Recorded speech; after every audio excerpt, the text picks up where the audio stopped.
अब देखो अपन ने एक तो ये कर लिया कि न्यू रेशियो कैसे निकलता है जब भी कोई पार्टनर रिटायर होगा। रिटायरमेंट की अपन बात कर रहे हैं। रिटायरमेंट के ऊपर सबसे पहली प्रॉब्लम क्या थी कि नए पार्टनर जब कोई पार्टनर रिटायर होगा तो उसके बाद उनका न्यू रेशियो क्या होगा। फिर हमने पढ़ा कि जब कोई पार्टनर रिटायर होता है तो वो अपना शेयर छोड़ के जाता है, तो उस केस में अपन गेन रेशियो कैसे कैलकुलेट करते हैं।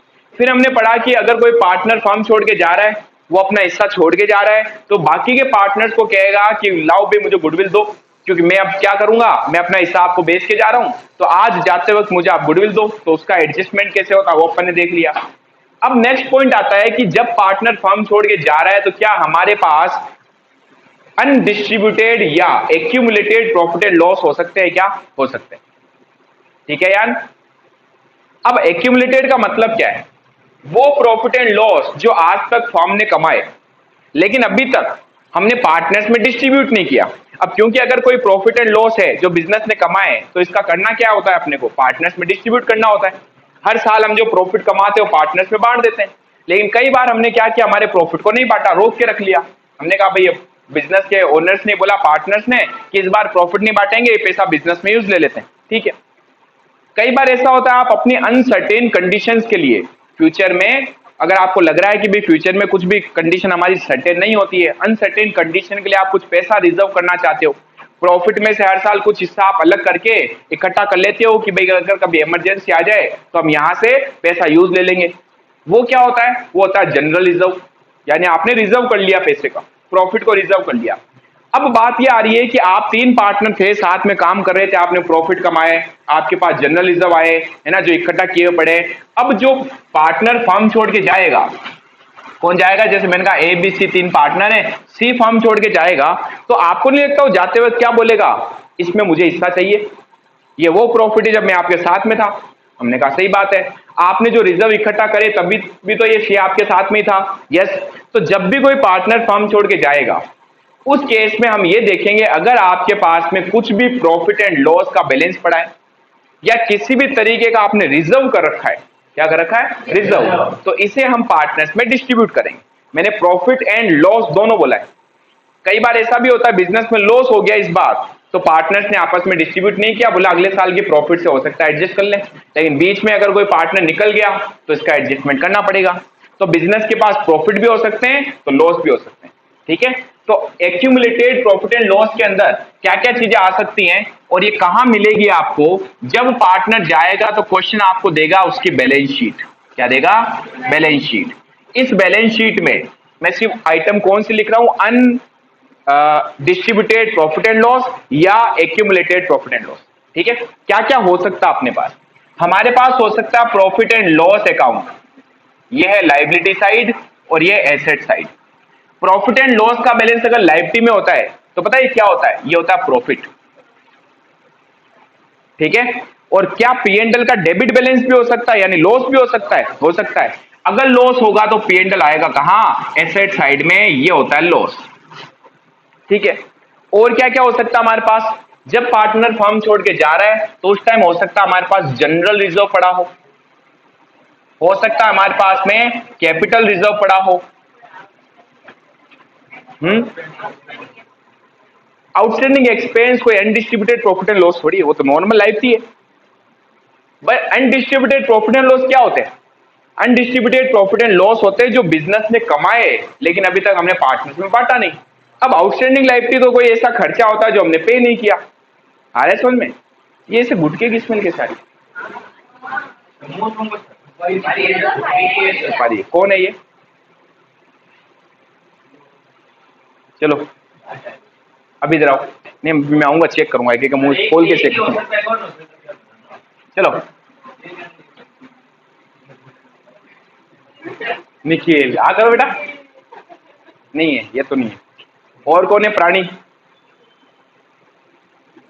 चलो अब देखो इधर आओ। तो हमारे पास क्या क्या हो सकता है? हमारे पास में पीएनएल का बैलेंस हो सकता है, जनरल रिजर्व हो सकता है, हमारे पास में कैपिटल रिजर्व हो सकता है। और क्या हो सकता है? एक आपको इस साइड में मिलेगा एडवर्टाइजमेंट एक्सपेंस। एडवर्टाइजमेंट एक्सपेंस, पता है वास्तव में एडवर्टाइजमेंट एक्सपेंस जो होता है ना वो प्रीपेड एक्सपेंस होता है। और पता प्रीपेड का मतलब क्या है?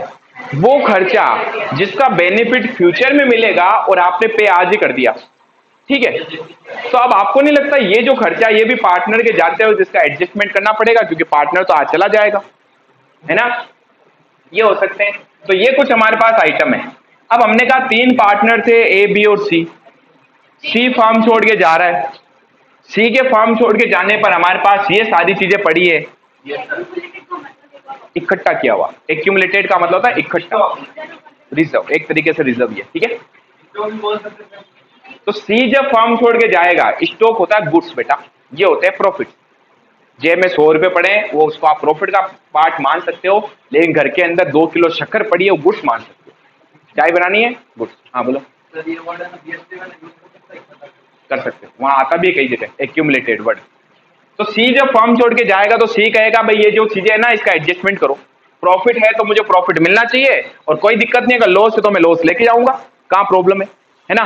इस केस में अपन इनका एडजस्टमेंट करेंगे तो अब अपने को जनरल एंट्रीज करनी है। क्या करनी है? जनरल। पता जो भी चीज लाइबिलिटी साइड में पड़ी है उन सब का क्रेडिट बैलेंस होता है, पता है ना, लाइबिलिटी क्रेडिट होती है, क्रेडिट बैलेंस है। और जो चीज एसेट साइड में पड़ी है उनका डेबिट बैलेंस होता है। तो क्या मैं कह सकता हूं पी एंड एल का डेबिट क्रेडिट दोनों बैलेंस हो सकता है। पी एंड एल का डेबिट बैलेंस है तो लॉस है, पी एंड एल का क्रेडिट बैलेंस है तो प्रॉफिट है, ठीक है। अब जब पार्टनर जाता है तो पता वो क्या कहता है, सी कहता है लाओ भाई मुझे दो। तो उस केस में खाली सी का हिस्सा नहीं निकालते, हम कहते हैं इसको खत्म ही करो भाई, ये जो जनरल रिजर्व है, पी एंड एल, इस सबको आप पार्टनर्स के कैपिटल अकाउंट में डाल के खत्म कर दो, ठीक है। तो इस केस में हमारी जनरल एंट्री अगर देखी जाए, क्या देखी जाए? General entry. तो जनरल एंट्री होगी क्या? फर्स्ट एंट्री होगी जनरल रिजर्व खत्म करना है, इन सब का क्रेडिट बैलेंस है, क्रेडिट को खत्म करना, क्या कर दूंगा? डेबिट, है ना। General reserve account debit, general reserve account debit, capital reserve खत्म करूंगा। अच्छा, एनी अदर फ्री रिजर्व, ये भी लिख देना, एनी अदर फ्री रिजर्व। आपकी एनसीईआरटी की बुक में तो नहीं है, बट अपन डीके गोयल कर रहे हैं, इसमें कुछ फ्री रिजर्व भी पढ़ेंगे अपन, ठीक है। आएंगे, हाँ।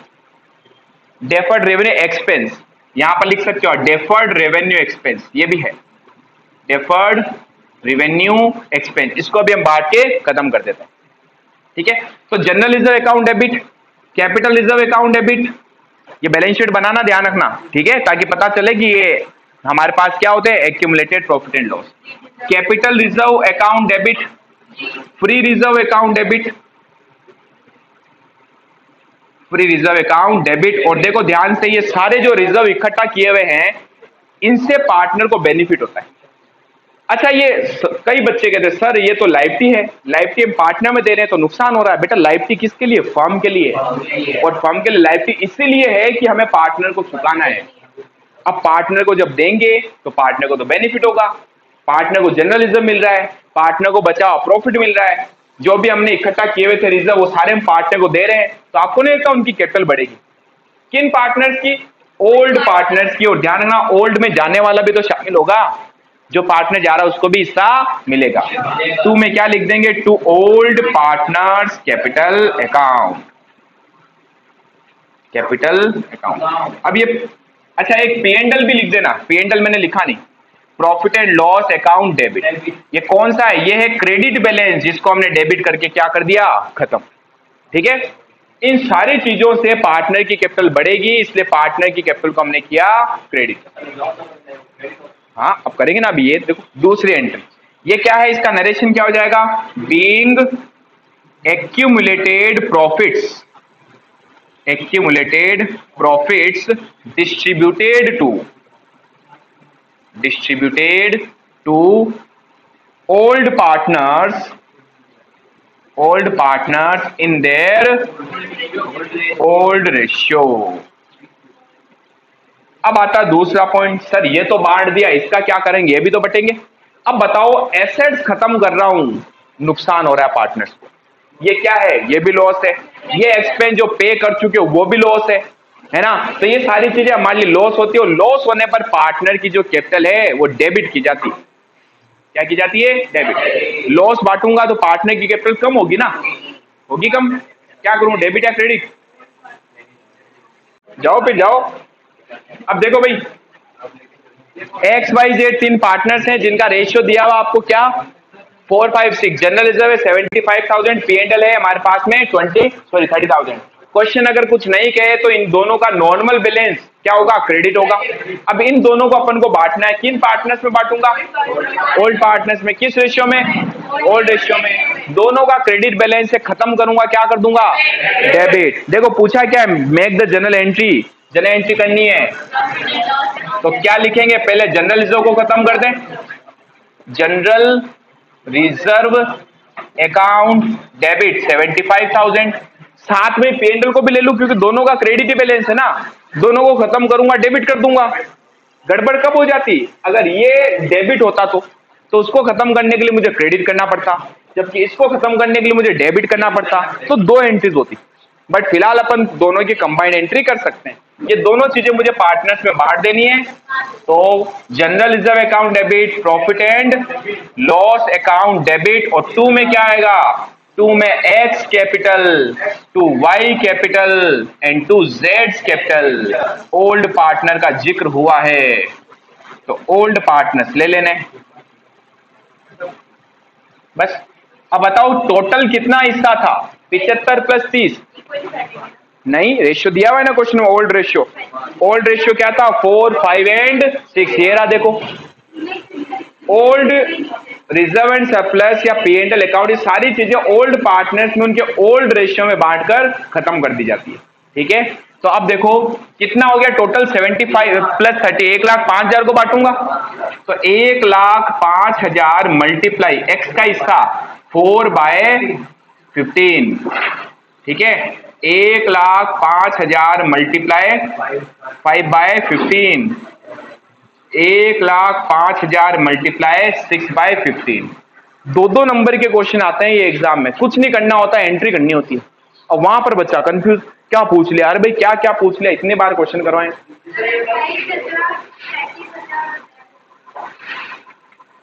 28,000, 28,000, 35,000, 42,000।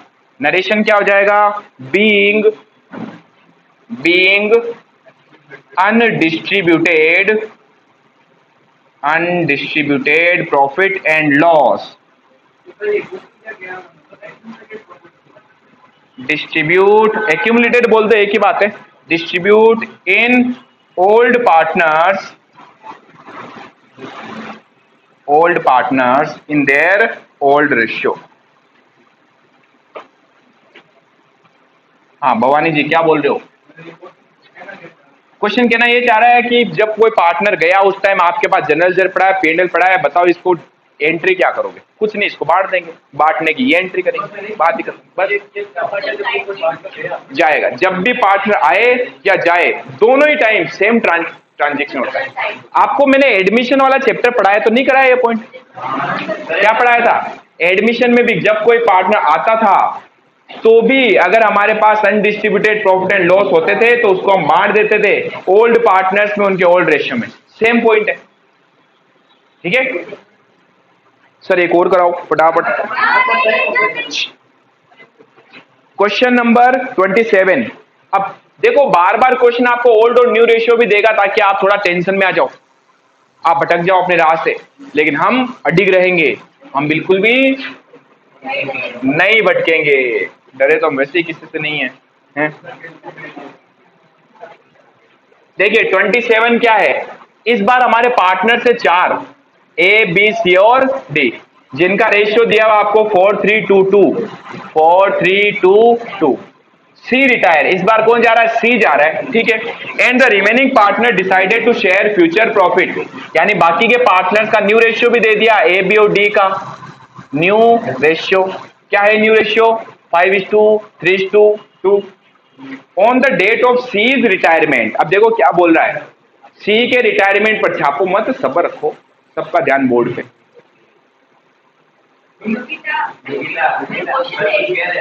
Okay, on the date of C's retirement there was a debit balance, क्या बोल रहा है, डेबिट बैलेंस ऑफ P&L, यानी हमारे पास पड़ा है डेबिट बैलेंस ऑफ P&L 30,000।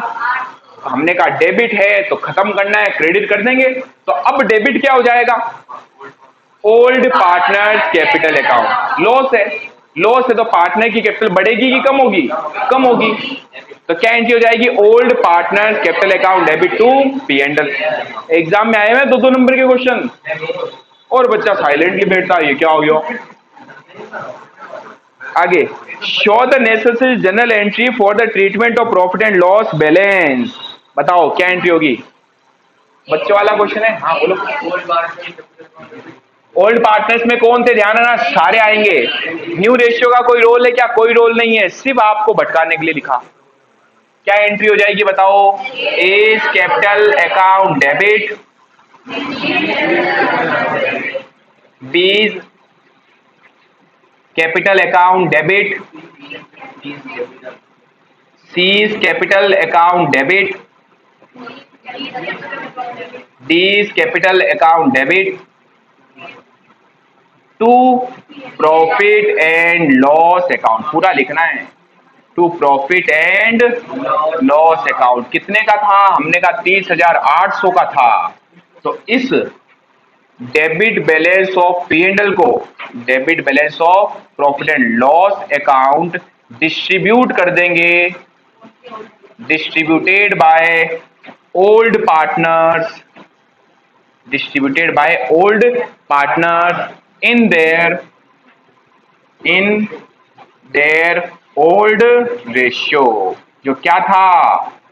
4:3:2 2:2 बांट दें। कोई काम का नहीं, इसलिए मैं 4 बार तो बोल चुका, बड़ा भटकाने के लिए लिखा। गेन रेशियो निकालना होता, गुडविल निकालनी होती तो गेन रेशियो काम आता। गेन के लिए अपन को न्यू और ओल्ड चाहिए होता है ना, बाकी यहां कोई रोल नहीं इसका। तो 30,800 डिवाइड बाई 4 3 7 8 9 10 11 इंटू 4, ये आया 11,200, 8,400, 4,000, 5,600, 5,600। मुफ्त के नंबर है, मुफ्त के। एंट्री करो, 2 नंबर मिले। जय माता दी। अब देखो, अपने को नहीं, आपको अब करने होमवर्क। 28वां योग्यता। इसके बाद अपन